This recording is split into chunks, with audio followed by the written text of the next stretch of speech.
Go in the back.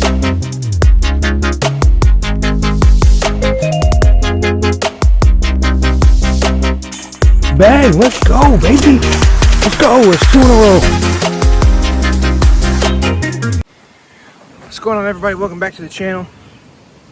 Today's video, I am doing a round at the 9-hole Blue Park course. Devilhawk only, as you guys have seen. I've told you in the past, the Devilhawk has been a recent addition, a recent re-edition, and a absolute workhorse in my bag. So we're gonna be out here trying to shoot 4 under, playing it straight up normal, just a regular 9-hole, not the safari layout like we did last time. Yeah,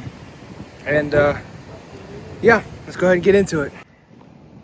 All right, guys. So it's looking like this will probably be my last little video not having a mic. I recently got a new mic and it's working pretty good, so this may be the last one. So I'm not going to go ahead and explain all the holes to you, just because you guys have seen this course 100 times on this channel. But yeah, really good shot on the first hole. I'm going to end up -1 after 1. Feels pretty good.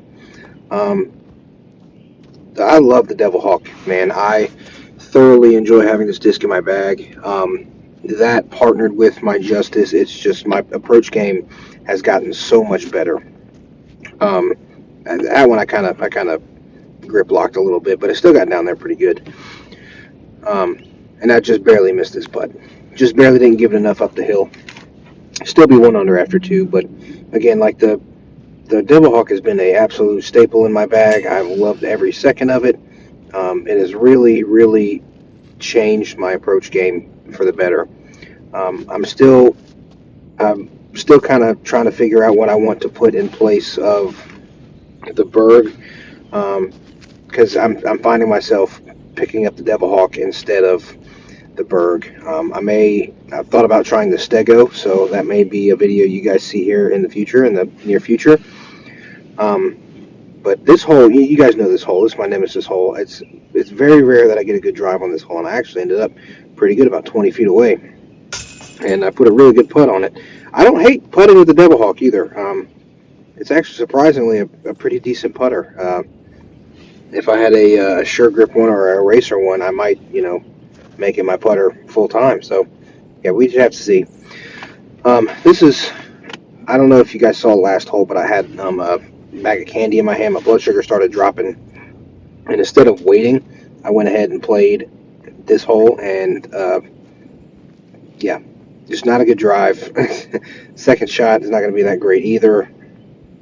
I'm going to hit this tree right here in front of me, as you'll see, and it's going to knock it straight out of the air, and then I'll have a 30-footer, maybe not that long, maybe 25, 26. And the problem I'm having with my putting recently is I'm leaving everything left. I know I'm a hyzer putter. I know I have to start the disc right of the basket in order for me to have a chance of it going in. But that's the leaving it left, I believe, is a version of me not committing to the putt, which I need to do better at, honestly.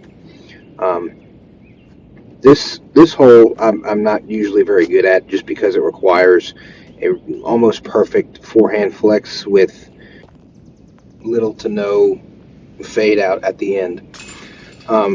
Really good shot. One of the better shots I've ever had on this hole too. Ended up putting that in for birdie, so that felt pretty good. The next 2 holes I think are the hardest holes on the course, just because of the downhill to uphill slope. I'm not going to say it's a super tight gap, but it, missing the gap here is almost an automatic bogey. I also love that I could throw the Devilhawk as hard as I possibly can, and it, go straight and not completely turn over on me. And that's just this speaks to the stability of the disc. But yeah, we ended up right here, probably about a 35, 40-footer. Gave it a good bid, again, left it a little short and left. I committed to it, just didn't give it enough. But I'll still be 2 under after 6 holes. And then moving on to hole 7, just on the other side of the hill there. This hole is also very tough because it's got the low ceiling, and if you go too high, you'll drop down right there in the middle of that gully. Luckily, my flex went straight through. I didn't have any problems. I knew when I hit the dust that I was going to be pretty much parked underneath the basket. This is also one of the closest aces I've ever had. I got really close one time and actually chained out. Still no aces, but we will get there eventually. Hole rate 191 feet. It plays, like I said, like you guys know, probably more like 230. I'm trying to throw a flex here just to get it up there on the top of the hill and give myself a look for a putt. But I did early release it a little bit. It still, held the line the whole way, and I still had this 30-footer for the 2. Just left it short, hit the band. Not a whole lot I can do about that. Just got to make a better putt at it.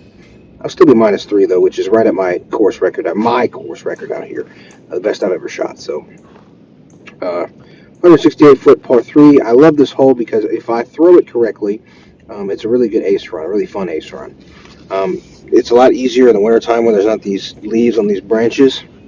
So I'm just playing the low side here, letting it slide up there next to the basket, as close to the basket as I can get.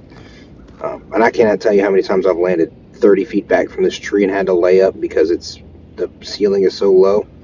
But I ended up getting a pretty good shot here and an easy little birdie.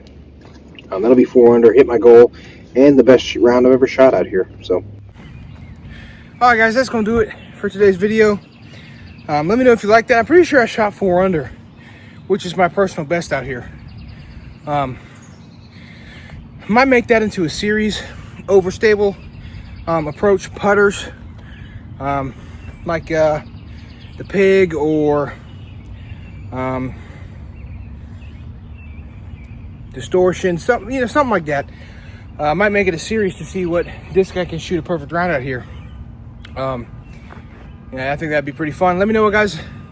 Let me know what disc you guys want to see next. A couple of housekeeping things. You'll have this video this weekend. I'm taking this weekend off from playing tournaments after a long weekend at Lake Marshall.